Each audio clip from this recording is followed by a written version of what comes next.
Day 17 dawned clear and warm on the Yellow Tribe's beach, but a strong wind swept across the island, stirring the ocean and shaking the trees. Chica was the first to rise, her mechanical joints creaking slightly as she scanned the beach for any signs of damage from the gusts overnight. Something felt off to her. The air wasn't sitting right, but she couldn't quite place why. She tried to distract herself by repairing the section of the shelter she had fallen through the night before. A few palm fronds had blown into camp, and one corner of the shelter had partially collapsed, which Him complained about immediately upon waking, blaming it on poor construction. Chica, bestie, let's be a bit more careful next time. Some of us worked really hard on this shelter and weren't prepared for such a, well, hefty presence. Shego, already annoyed from the wind keeping her up all night, snapped back that maybe Him should have contributed more when they first built the thing instead of flouncing around camp focusing on aesthetics. Him calmly but sharply replied, perhaps you missed me doing a majority of the legwork while you were brooding in the corner about people smiling too much. The tension escalated quickly, their voices rising above the wind, drawing Lois and King Boo's attention. Chica stepped between them before things could get worse, using her neutral tone and logic to calm both sides, reminding them that fighting now, especially with tribal council still looming, would only hurt everyone's games. Later, while searching for driftwood with King Boo, Lois confessed to the ghost how emotionally draining the game had become. She missed her family, and despite trying to act tough, the tension in camp was wearing on her. I just feel like every time I'm comfortable, something goes wrong. King Boo, more reserved, nodded and quietly shared that even for a ghost, isolation had its bite. It was a rare, humanizing moment for both, and it seemed to deepen their bond, at least for the day. While Boo didn't particularly care about other players' problems, it was nice people were starting to warm up to him. He felt approachable for the first time in a while, which was a new feeling for him. As they continued to talk, Lois admitted that she should have been more willing to talk on their original Blue Tribe. She apologized for the lack of effort. Boo accepted the apology, agreeing that it didn't help that he isolated himself. As Lois returned to camp, King Boo turned to the camera and revealed none of the personal conversations he was having meant anything to him. This is a game, and sometimes to win games, you have to manipulate. When you play Monopoly with your family, do you let them off easy? Or do you make them pay every last dollar when they land on your park place or boardwalk? Survivor is no different. This is a social game, so I'm being social, even if it's fake. I'm not a bad person for playing hard. So far I've gotten Cosmo and Lois. Who's next? He smiled evilly and followed Lois back to camp. Near the fire, strategic conversations began taking shape. Chica and Lois discussed the potential of pulling in someone to form a trio. They both saw him as a loose cannon who was clearly attached to Shego, and Shego, while strategic and rational, would blow up when something didn't go her way. Chica mentioned they could probably pull in Muriel from the other tribe, unaware she was voted out the night prior. Lois mentioned Velma being an easy ally. Loose plans were set in place for an expected merge. They wondered if anyone may have an idol or advantage that could set them back. Lois went through Him's and Shego's bags and found nothing. King Boo's bag was mysteriously missing. Wonder where he put it, Lois wondered aloud. Meanwhile, Him tried working Shego for reassurance, but it was clear their morning argument had shaken her trust. Sister Shego, I'm sorry for causing more drama. She broke our shelter, and we put so much work into building it. Surely you understand my annoyance. These players are destroying our beautiful work. I was even working on a sign to put above the entrance. Welcome to the sister shelter. Shego stared at him in silence, blinking slowly, trying to gauge an appropriate reaction to what she viewed as unseriousness. She accepted the apology but lectured him about drawing so much attention. Him, this isn't HGTV, the shelter is the least of our worries. Him frowned. Shego continued on, switching gears into strategy mode. I'm sorry for snapping on you earlier. I really am. I'm just very passionate about winning this game, and whenever my allies go off script, I get worried. Let's put it behind us, and move forward. We may need to separate for a while at the merge. Everyone knows we're together, but this argument puts a visible wedge between us.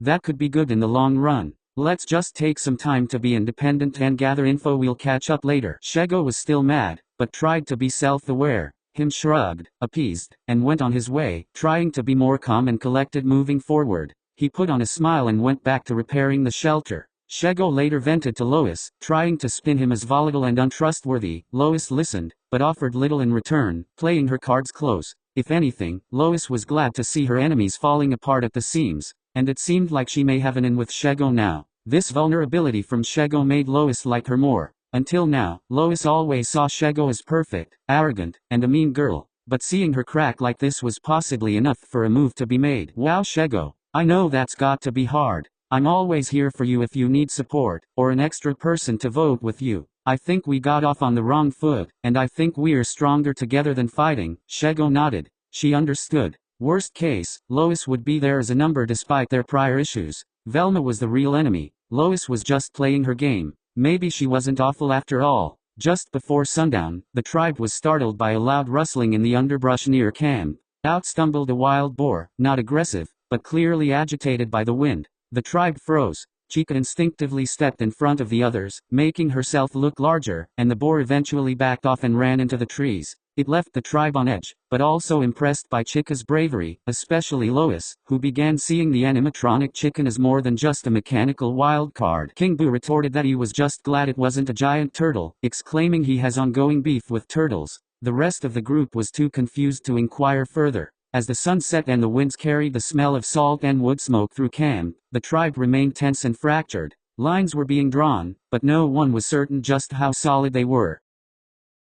Day 17 at the Blue Tribe dawned sunny and warm, though gusty winds tore through the beach, scattering palm fronds and whipping sand across camp. The atmosphere among the tribe was tense, still heavy with the weight of last night's tribal council where Muriel had been sent home, becoming the first juror. Her absence was felt deeply. Her calming presence and nurturing spirit had held the group together during moments of chaos, and now the camp felt a bit colder, both literally and emotionally. Cosmo in particular felt Muriel's absence. Up until now they had been together for 16 long and grueling days, but now he felt all alone. Velma, Jerry, and Tommy had blindsided him, and even Tigger's light and fun energy wasn't enough to bring Cosmo out of his stoop. Velma was uncharacteristically quiet in the morning, poking at the dying embers of the fire with a stick. She had plotted against Muriel and felt the sting of the decision more than she'd expected. A spur of the moment lie changed the entire game. She had to keep telling herself it was the only way to stay safe, but the guilt was eating her up. Her thoughts were interrupted by a sniffling Cosmo, still upset and isolated.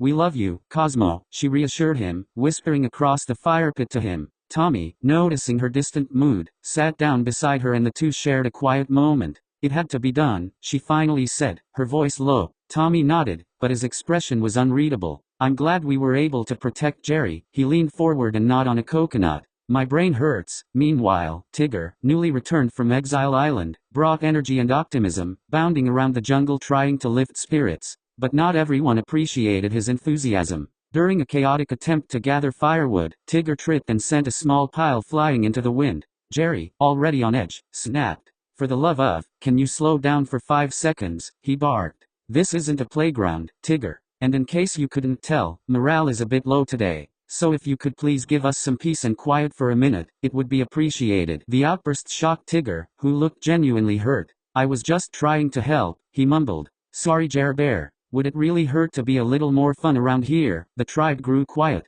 Cosmo, who'd been unusually subdued since Muriel's departure, rushed over and wrapped Tigger in an awkward but heartfelt hug. "I think you're doing great, Tigger," he said, glaring at Jerry. Better to be too fun than to be a traitor. It was a small moment, but it broke some of the tension between them. Cosmo suggested they go together to the beach to build some therapy sandcastles, and Tigger happily obliged. On the beach the two talked about their thoughts on the tribe, but not a word of strategy was spoken. Their friendship was reignited, and Cosmo started to loosen up a bit again. Later that day, Tommy pulled Jerry aside for a strategy chat. With Muriel gone, the tribe was now down to Velma, Jerry, Tommy, Cosmo, and Tigger. "So what do we do next?" Tommy asked. "Velma's our friend now, right? She's smart and strong in challenges, but we can't let her know about Chica still, right?" Jerry nodded at the bombardment of questions, but added, "If we tell her too soon, we lose stability. I'm glad she told us about Muriel's plan to take me out before tribal, but Muriel and Cosmo didn't vote for me. Did they lose Velma's number and pivot? I've got some spy work to do on Velma. She's still a friend, for now." But Tommy didn't want Velma to be a friend for now. He wanted her to be a friend all the way to the end. Tommy felt torn between alliances, but at least Velma was looking out for both him and Jerry at the moment. At the same time, Velma found herself bonding unexpectedly with Tigger. The two sat watching the waves, and Tigger shared how alone he'd felt on Exile and how much it had made him reflect. "I bounced around all over the place, and they gave me some yummerific food. Spaghetti tacos. It was a lot of fun until it wasn't. I wish I would have had a friend come with me. Someone like you. You seem fun, he admitted. Velma, surprised by his honesty, opened up about how exhausting it was to always be in game mode, and how she often felt overwhelmed. It was a rare, vulnerable exchange that forged a surprising connection. Velma extended a warm hug, and Tigger happily reciprocated. That night as the sun was going down, Cosmo publicly apologized to everyone. I know I've been all pouty, but you guys are still my friends, right? Everyone assured Cosmo that outside of the game they couldn't wait to visit his world, meet his family, and see his magic wand in action. The group settled in for the evening while picking off some fresh fruit and talking about their homes. For the first time in days, the blue camp was calm. The fire crackled against the persistent wind. The blue tribe may have lost a member, but the game, and the relationships within it, were far from settled. As the sun rises on day 18, both tribes arrive at the challenge site, eager but weary. Jeff greets them with his usual grin and begins to explain today's challenge, but is cut off. Chica steps forward and begins speaking assertively. Who voted out Muriel? Everyone on both tribes turned their heads to face her. The arena was silent. I asked a question. Who voted for Muriel? Tommy looked up at Jerry. Jerry blinked, almost scared to move. Jeff interrupted. Chica, seems like you're having some strong feelings. Care to elaborate? Chica stood still, looking forward. I have no emotions. I asked the question, and want an answer. Who voted for Muriel? Cosmo stepped forward and explained the other three on the tribe did it. Chica stepped back in line, staying silent. Tommy stepped forward to try and explain, but Jerry pulled him back onto their mat. Jeff glanced between the two tribes, confused. Chica urged Jeff to continue on. He resumed explaining the challenge. One caller, 4 blindfolded tribemates, puzzle pieces scattered across a field, and a final puzzle to win immunity. The stakes are high. No one wants to become the next person voted out, especially now that the jury has begun. For Yellow Tribe, King Boo volunteers to be the caller, his booming, ghostly voice giving him an edge. For Blue, Velma steps up, her analytical mind and clear diction making her a strong choice. The challenge begins, and chaos erupts almost immediately. Yellow stumbles at first, Lois and Shego crash into a post, and him awkwardly spins in circles. But King Boo's voice cuts through the noise like a foghorn, quickly getting his team back on track. He was focused and decisive. Chica proved to be particularly effective, moving quickly and methodically once she adjusts to the blindfold. Meanwhile, Blue starts strong. Velma's sharp, precise commands have Jerry and Cosmo retrieving pieces quickly, while Tommy, despite taking a tumble into the sand, manages to get back up with a laugh. Tigger barrels ahead with his usual enthusiasm, bouncing over obstacles, but repeatedly veers off course, ignoring Velma's calls and creating a few tense moments. Velma gave up on giving him directions at multiple points in the challenge. As both tribes recover their final puzzle pieces, it's neck and neck with Yellow slightly ahead. They remove their blindfolds and start assembling the number puzzle. A few moments later, Blue begins work on their puzzle. Blue's puzzle-solving trio, Velma, Jerry, and Cosmo, jump into action, but Velma takes the lead. On Yellow, King Boo guides the logic, while Shego and Chica race to fit the pieces. In the end, it's a nail-biter. But a dropped piece from Cosmo gives Yellow just enough time to pull ahead. With a final click, Chica places the last piece, and Yellow Tribe wins immunity. Blue looks deflated, knowing another tribal council looms.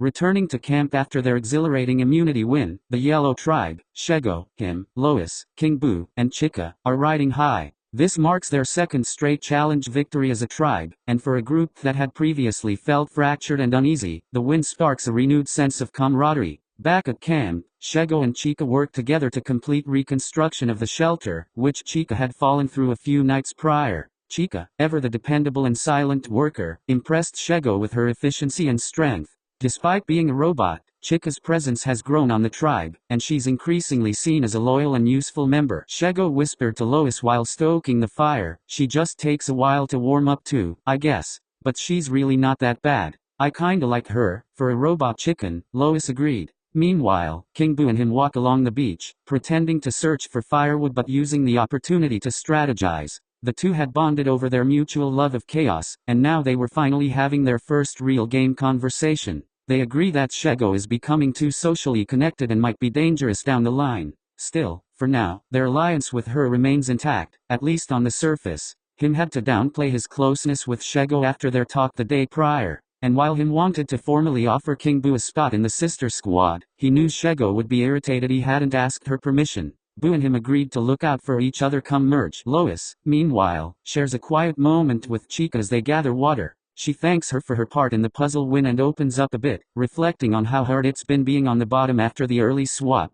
Chica offers a soft electronic beat and pats Lois's shoulder. Lois asked if Chica was okay due to her comments before the challenge. Chica expressed that she was very close to Muriel, and seeing her gone ignited a fire in her to take out those who voted for her. Lois understood, empathizing with losing close allies unexpectedly. Though few words were said, the two were bonding more and more by the day. That night, the tribe enjoyed a modest meal of roasted coconuts and crabs, with King Boo telling a surprisingly humorous ghost story that makes even him chuckle in fear. Around the fire, there's a lightness the tribe hasn't felt in days. But underneath the laughter, thoughts of the merge and jury linger. Everyone knows the game is about to shift. Loyalties will be tested, idols may come into play, and every social interaction now has strategic weight. The yellow tribe goes to bed with full bellies and minds quietly racing as their tribe becomes more unified by the day.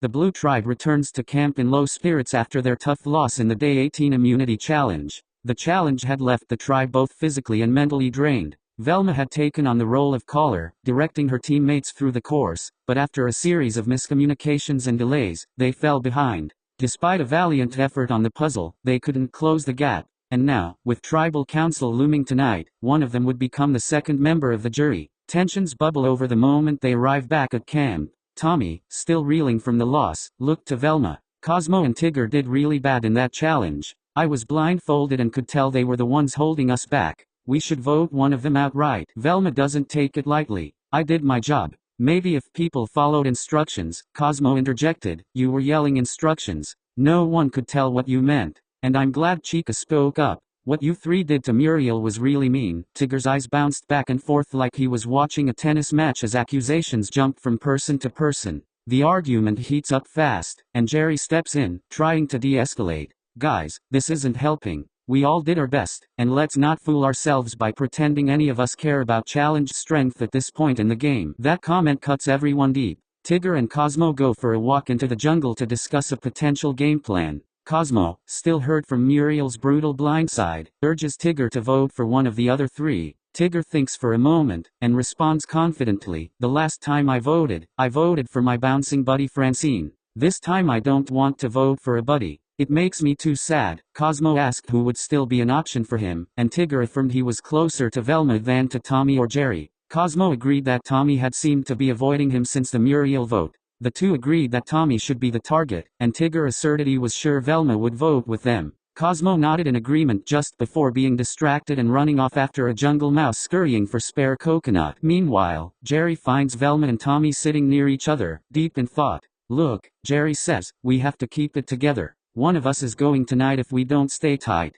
We worked together well last vote, and we need to do it again this vote. There's no point in ongoing frustration about the challenge. Move on from Chica's comments. Move on from the challenge. Move on from Cosmo. We have work to do, they reluctantly agree. The trio had formed an alliance earlier in the game and now have to rely on it more than ever. Ever since Velma lied to gain their trust, she felt like she had to walk on eggshells to prevent them from learning the truth. But enough about previous rounds, the group agreed. It was time to refocus on tonight's tribal. But who would they target? Tigger, Tommy pitched. He's new, unpredictable, and close with Cosmo. Velma reasons. Cosmo flips based on who he likes. If they get momentum and start building a friendship-based alliance with other players, we're done. Tigger seems like the optimal move here, and we can maybe flip Cosmo back to us later. Still, they know Cosmo is a wild card. Would keeping him around hurt them in the long run? That afternoon, Velma makes her pitch to Cosmo in an attempt to maneuver. She finds Cosmo by the fire, humming to himself while toasting a coconut.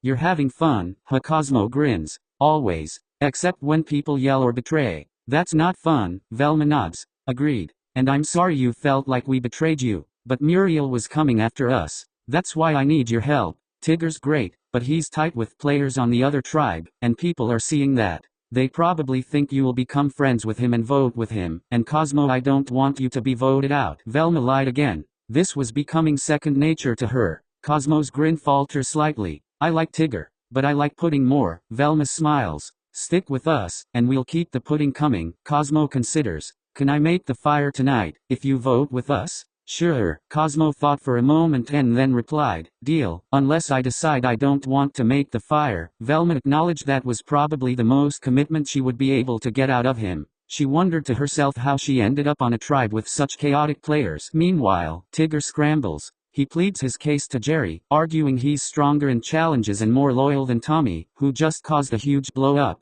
Jerry listens, clearly conflicted. I don't know who to trust, Tigger says. Other people could vote anyway. If you keep me, we can be real bouncing buddies all game. Jerry doesn't commit. Tigger had been an annoyance to him in the past, and he wouldn't want to work long-term with someone so spontaneous. Still, Tigger was genuine, and he was a great person who brought positive energy to camp. Could be practical to have him around for at least a few more votes. He needed to check with Tommy to make sure they were settled on a plan. As the sun dips below the horizon, the mood in camp is tense and uncertain. Tigger knows he's in danger but hasn't given up hope. Velma, Tommy, and Jerry weigh their options carefully, aware that tonight's vote carries more weight. Whoever is voted out will become the second member of the jury. And Cosmo, well, Cosmo was just happy to be involved. Right before tribal council, Jerry and Tommy split off from the group to have a final chat. Velma, sitting by the shelter, started to feel like something was wrong. She got up and pulled Cosmo aside. Listen, Cosmo, I'm really sorry to tell you this.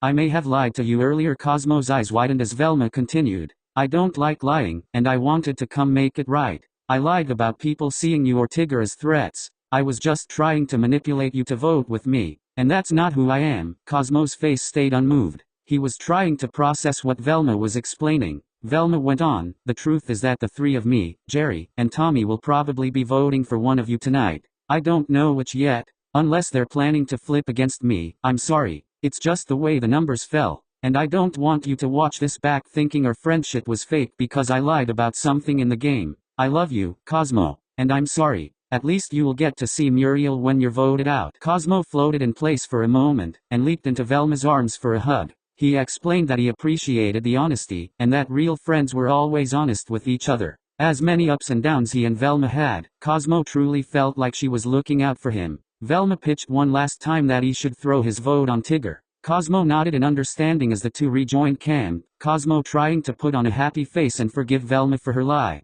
Jerry and Tommy joined them around the fire, and the 5 Blue Tribe members sat in silence awaiting the call to march to tribal. The lines were drawn, but in Survivor, nothing is certain until the torches are snuffed. Night falls on day 18, and the Blue Tribe files into tribal council for only the second time as a unit, though for Tigger, it's his first in a while, not having to vote since Francine was eliminated. The atmosphere is heavy, the fire crackles, and Jeff greets them with a solemn nod. Muriel sat on the jury bench to watch the tribal unfold. Well, Blue Tribe, Jeff begins. Last time this group was here, Muriel became the first juror. Tonight, someone else will join her. Let's talk about what's changed since then. Velma, still clearly shaken from the challenge, speaks first. We've only been this configuration for a few days, but the game doesn't wait for anyone to catch up. Every conversation matters. Every silence matters more. And challenges mean the most. If we won, we would all be sailing through to the next round. Our teamwork just isn't there. Tommy shook his head no as Velma spoke, clearly unenthused. Jeff turns to Tigger. You weren't here last time this tribe voted. How does it feel walking into this for the first time? Tigger gives a tense chuckle. I feel like the new kid who just got invited to a group project, and they're deciding which one of us is getting left behind. I don't like it, but I like being in the game. I just hope the friends I've made will keep looking out for me. Tommy shifts in his seat, glancing at Velma as she comments on Tigger's answer. Some of us have history, others just walked in. That doesn't mean they're safe or unsafe, it just means the game is moving fast. Jerry, ever the calm presence, chimes in. We've all had to adapt quickly. We lost today, Chica said what she said, and now we're losing someone else. It's hard not to take that personally. The odds are against us. Cosmo, leaning forward with wide eyes, adds in his trademark oddball wisdom. We're like mismatched puzzle pieces. Sometimes they fit if you squint. Jeff smirks. That might be the most accurate metaphor of the night. Cosmo, feeling like you fit? Or are you having to squint to feel like you belong? Well, sort of. Cosmo thought for a moment. I think it's hard sometimes to tell when people are your friend, and when they just want something from you. And I think I'm starting to see that more and more. Jerry jumped in quickly. I think there's a misconception that we don't like Cosmo. It's not that we dislike you, we just don't understand you. You're very different from me, Cosmo. And I think sometimes I'm thinking about the game so much that I get frustrated by our differences rather than appreciating them. That's all. It's nothing against you. Cosmo smiled to Jerry. Tommy kept his eyes forward. The focus turns to Velma and Tommy, who exchanged subtle looks. Jeff notices. Tommy, you seemed frustrated after the challenge. He nods. I was. First Chica was mad at us, then Velma called in the challenge, and we lost. It's not her fault, but I'm sad because my gut tells me that we could have done better. Velma replies evenly, we've all had bad rounds. I've had your back more than once, and if you want to throw me under the bus, fine, but don't act like I haven't played this game hard for this tribe. Again, Jerry interjected. Velma, that's not what he's saying. He's just frustrated that we lost. That's it. It wasn't any single person's fault. Silence. Tommy looked angry. Tigger sat completely still, trying to gauge if a joke was appropriate. He decided it was best to stay to himself.